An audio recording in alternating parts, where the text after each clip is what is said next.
ಅದಕ್ಕೆಲ್ಲ ಹೆದರೋದಿಲ್ಲ, ನಾನು ಬರ್ತೀನಿ, ನಾನು ಭಾಷಣ ಮಾಡ್ತೀನಿ, ನೀವೆಲ್ಲ ಬನ್ನಿ. ಒಂದು ಪದ ಇದೆಯಪ್ಪ, ಅದನ್ನು ಓದ್ಬಿಡ್ತೀನಿ. ಕೊನೆ ಲೈನು, ಚಕ್ರವರ್ತಿ ಸೂಲಿಬೆಲೆ ಅವರ ಪೋಸ್ಟ್ನ ಕೊನೆ ಲೈನು.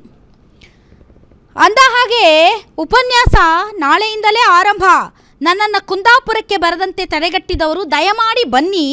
ಭಾರತದ ಇತಿಹಾಸ ವರ್ತಮಾನವನ್ನು ಅರಿತರೆ ನೀವು ಸಮರ್ಥ ನಾಯಕನನ್ನು ಗುರುತಿಸಿಕೊಳ್ಳಬಹುದು. ಸಮರ್ಥ ನಾಯಕನನ್ನು ಗುರುತಿಸಿಕೊಳ್ಳುವುದಕ್ಕೆ ಈ ಉಪನ್ಯಾಸ ಅಂದರೆ ಇದು ರಾಜಕೀಯನ ಐ ಡೋಂಟ್. ಸೊ ಇದ್ರ ಬಗ್ಗೆ ನಾವು ಡಿಸ್ಕಸ್ ಮಾಡ್ತೀವಿ. ಈ ಬಗ್ಗೆ ಚರ್ಚೆ ಮಾಡೋದಕ್ಕೆ ಅತಿಥಿಗಳು ನಮ್ಮೊಂದಿಗಿದ್ದಾರೆ. ಬನ್ನಿ ಅವ್ರನ್ನ ವೆಲ್ಕಮ್ ಮಾಡೋಣ. ನಮ್ಮೊಂದಿಗೆ ಇದ್ದಾರೆ BJPಯ ವಕ್ತಾರರಾದಂಥ ಅನಿಲ್ ಚಳಿಗೇರಿ ಸರ್ ತಮಗೆ ವಿಶೇಷ ಕಾರ್ಯಕ್ರಮಕ್ಕೆ ಸ್ವಾಗತ. ಅದೇ ರೀತಿ ಇವರನ್ನ ಲೆಫ್ಟ್ ಅಂತಿರೋ, ರೈಟ್ ಅಂತಿರೋ, ಸೆಂಟರ್ ಅಂತಿರೋ ನನಗಂತೂ ಗೊತ್ತಿಲ್ಲ ಅಪ್ಪ. ಅವ್ರನ್ನ ಏನು ಅನ್ಬೇಕು ಅಂತಲೇ ನನಗೆ ಗೊತ್ತಿಲ್ಲ. ಈಗ ಎಡಪಂಥೀಯರು ಅಂತ ಅನ್ಬೇಡಿ ಅಂತ ಫಸ್ಟೇ ನನಗೆ ಹೇಳಿದ್ದಾರೆ ಅವರು. ಸರ್ ನಿಮ್ಮನ್ನ ಏನು ಅನ್ಬೇಕು ಸರ್? ಸತ್ಯನಿಷ್ಠರು ಹನುಮೇಗೌಡರು. ಸರ್ ತಮಗೂ ಕೂಡ ವಿಶೇಷ ಕಾರ್ಯಕ್ರಮಕ್ಕೆ ಸ್ವಾಗತ. ಇನ್ನು ಕಾಂಗ್ರೆಸ್ ಪಾರ್ಟಿಯ ವಕ್ತಾರರಾದಂಥ ನಂದನ್ ಕಶ್ಯಪ್ ಅವರಿದ್ದಾರೆ, ತಮಗೂ ಕೂಡ ಸ್ವಾಗತ. ಇನ್ನು ಶ್ರೀರಾಮ್ ಸೇನೆ ಅಲ್ವಾ ಸರ್? ಶ್ರೀರಾಮ್ ಸೇನೆಯ ಸುಂದರೇಶ್ ನರ್ಗಲ್ ಅವರು ನಮ್ಮೊಂದಿಗೆ ಜಾಯಿನ್ ಆಗಿದ್ದಾರೆ, ತಮಗೂ ಕೂಡ ಸ್ವಾಗತ.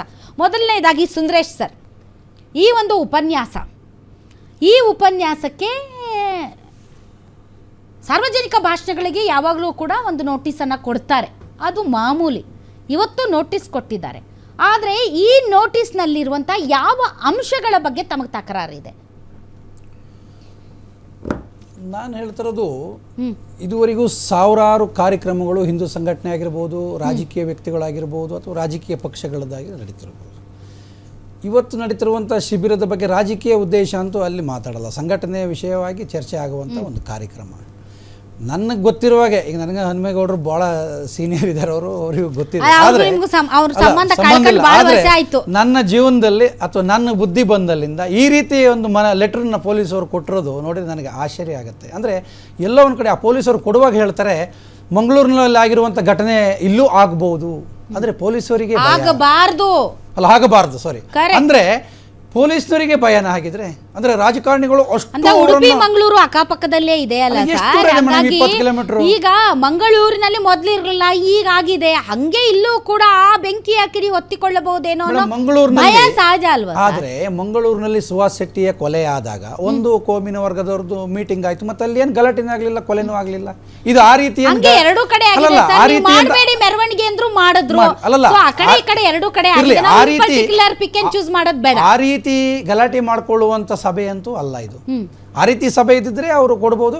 ಆದ್ರೆ ಆ ರೀತಿ ಸಭೆ ಎಲ್ಲ ಕರೆಕ್ಟ್. ಆದ್ರೆ ಅದಕ್ಕಿಂತ ಮುಂಚೆ ಬಿಫೋರ್ ನಾವು ಕಂಟಿನ್ಯೂ ಮಾಡೋಕ್ಕಿಂತ ಚಕ್ರವರ್ತಿ ಸೂಲಿಬೆಲೆ ಅವರು ಏನಿದು ಕಾರ್ಯಕ್ರಮ ಅನ್ನೋದಕ್ಕೆ ಸಂಬಂಧಪಟ್ಟಂತೆ ಅವ್ರದೇ ಆದಂತ ಫೇಸ್ಬುಕ್ ಅಲ್ಲಿ ಒಂದು ಪೋಸ್ಟ್ ಹಾಕಿದ್ದಾರೆ, ಒಂದು ವಿಡಿಯೋ ಹಾಕಿದ್ದಾರೆ.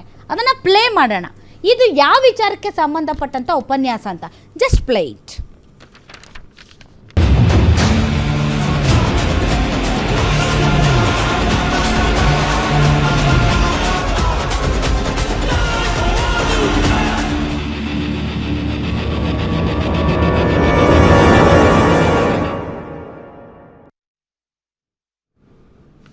ಸೊ ಅದರಲ್ಲಿ ಏನಿದೆ ವಿಡಿಯೋದಲ್ಲಿ ಅಂದರೆ ಸರ್, ಇನ್ನೀಗ ಅಖಂಡ ಭಾರತ ನಿರ್ಮಿಸಿಯೇ ವಿಶ್ರಾಂತಿ.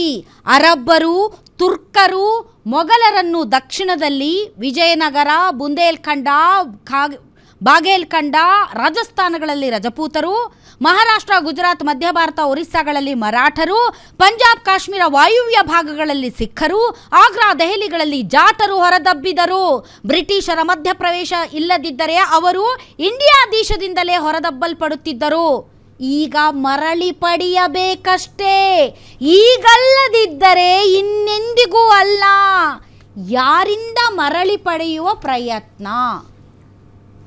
ಇವತ್ತು ನಮ್ಮ ದೇಶದಲ್ಲಿ ನಡೀತಿರುವಂಥ ದೇಶ ವಿರೋಧಿ ಚಟುವಟಿಕೆಗಳು, ಇವತ್ತು ನಮ್ಮ ದೇಶ ತುಂಡು ತುಂಡಾಗಿ ಹೋಗ್ತದೆ. ಇದೇನೋ ಚಕ್ರವರ್ತಿ ಸೂಲಿಬೆಲೆ ಅವ್ರದ್ದು ಇದು ಮೊದಲನೇ ಕಾರ್ಯಕ್ರಮ ಅಲ್ಲ. ಯಾರಿಂದ ಮರಳಿ ಪಡೆಯಬೇಕಾಗಿದೆ?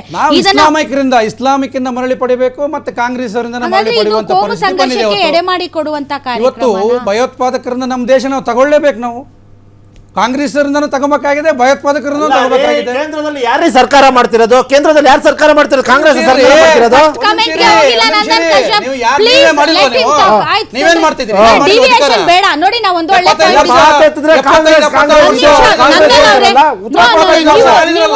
ನೀವು ಕಾರ್ಯಕ್ರಮನ ಪ್ಲೀಸ್ ಸ್ಟಾಪ್. ನಾನು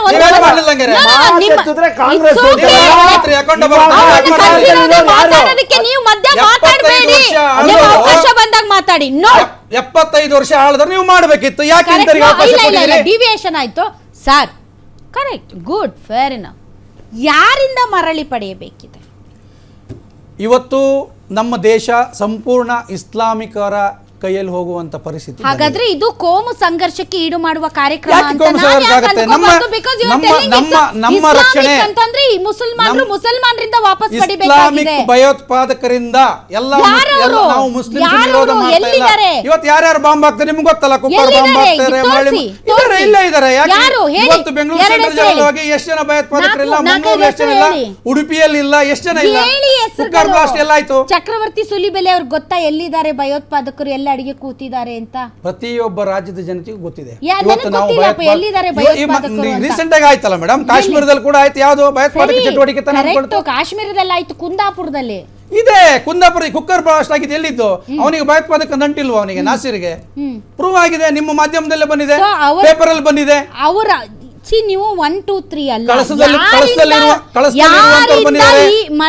ಮರಳಿ ಪಡೆಯಬೇಕಿದೆ. ಈಗ ಕಳಸದಲ್ಲಿರುವಂತ ಬಂದಿದೆ, ತೀರ್ಥಹಳ್ಳಿ ಕ್ಷೇತ್ರದಲ್ಲಿ ಭಯೋತ್ಪಾದಕ ಚಟುವಟಿಕೆ ರಾಜ್ಯದಲ್ಲಿದೆ. ಹೇಳ್ಬೇಡಿ, ಅವರಿಂದ ಮರಳಿ ಪಡೆಯಬಹುದು. ನಮ್ಮ ದೇಶವನ್ನ ನಾವು ಯಾರಿಂದಲೂ ಮರಳಿ ಪಡೆಯಬೇಕಾಗಿಲ್ಲ ಸರ್.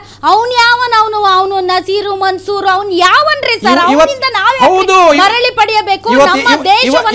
ನಮ್ಮ ದೇಶ ಸುಭದ್ರವಾಗಿದೆ, ನಮ್ಮ ದೇಶ ಸಮರ್ಥವಾಗಿದೆ, ನಮ್ಮ ದೇಶವನ್ನ ಕಾಪಾಡುವಂತ ಸಮರ್ಥ ನಾಯಕ ಕೇಂದ್ರದಲ್ಲಿ ಇರುವಾಗ ಯಾರಿಂದ ಮರಳಿ ಪಡೆಯಬೇಕಾ?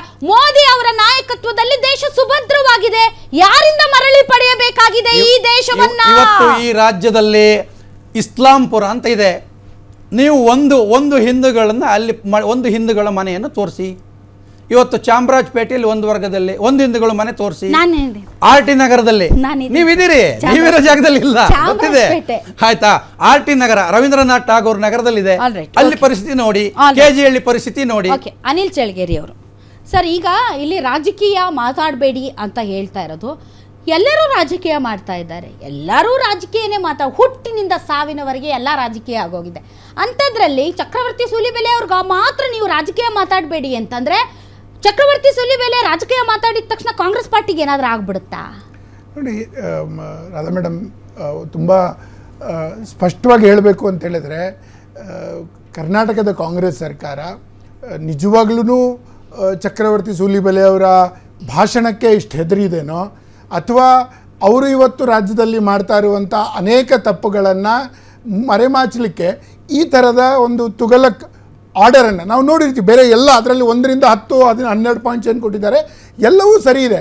ಆದರೆ ಅದರಲ್ಲಿ ಒಂದಕ್ಕೆ ಮಾತ್ರ 4ನೇ ಪಾಯಿಂಟಲ್ಲಿ ಹೇಳ್ತಾರೆ ರಾಜಕೀಯ ಮಾತನಾಡಬಾರ್ದು ಅಂತ. ಇಮ್ಯಾಜಿನ್ ಮಾಡ್ಕೊಳ್ಳಿ, ರಾಜಕೀಯ ನಾಯಕರ ತೇಜೋವಧೆ ಮಾಡಬಾರ್ದು. ಇಮ್ಯಾಜಿನ್ ಮಾಡ್ಕೊಳ್ಳಿ, ಇವತ್ತು ಯಾರು ಇದನ್ನು ವಹಿಸ್ಕೊಳ್ಳಿಕ್ಕೆ ಈ ಮೀಡಿಯಾ ಪ್ಯಾನಲಲ್ಲಿ ಬಂದು ಕೂತ್ಕೊಂಡಿದ್ದೀರಾ? ಕಾಂಗ್ರೆಸ್ಸಿನ ವಕ್ತಾರಾಗ್ಬೋದು, ಹನುಮೇಗೌಡರಾಗ್ಬೋದು. ನಾನು ತುಂಬ ಸ್ಪಷ್ಟವಾಗಿ ಹೇಳ್ತೀನಿ, ನಿಮಗೆ ನಾಳೆ ಸೆಂಟ್ರಲ್ ಹೋಮ್ ಮಿನಿಸ್ಟ್ರಿಂದ ನಿಮಗೆ ಒಂದು ಪತ್ರ ಬಂದು ನೀವು ರಾಜಕೀಯವನ್ನು ಮಾತಾಡಬಾರ್ದು, ಮೋದಿ ಅವರ ವಿರುದ್ಧ ಮಾತನಾಡಬಾರ್ದು, ಹಿಂದೂ ಮುಖಂಡರ ವಿರುದ್ಧ ಮಾತನಾಡಬಾರ್ದು, ಫೇಸ್ಬುಕ್ಕಲ್ಲಿ ಬರಿಬಾರ್ದು, ಲೈವ್ ಭಾಷಣ ಬರಬಾರ್ದು ಅಂದರೆ ಏನಾಗುತ್ತೆ? ಈ ರಾಜ್ಯದಲ್ಲಿ ನನಗನ್ಸ ಮಟ್ಟಿಗೆ ಇದು 2ನೇ ಬಾರಿ, ಕಳೆದ 1 ವಾರದಲ್ಲಿ ಕಳೆದ ವಾರನೂ ಇದೇ ಪೊಲೀಸ್ ಇಲಾಖೆ ಚಕ್ರವರ್ತಿಯವರ ಮೇಲೆ ಎಷ್ಟು ಕೇಸ್ಗಳಿದೆ ಅಂತೇಳಿ ತರಾತುರಿಯಲ್ಲಿ ಇಡೀ ರಾಜ್ಯದ ಪೊಲೀಸ್ ಸ್ಟೇಷನ್ಗಳಿಗೂ ಇದೇ ರೀತಿಯ ಪತ್ರಗಳನ್ನು ಬರೆದು ಅವರನ್ನು ಏನಾದರೂ ಮಾಡಬಹುದಾ ಅನ್ನುವಂಥ ಪ್ರಯತ್ನವನ್ನು ಮಾಡಿದ್ದಾರೆ.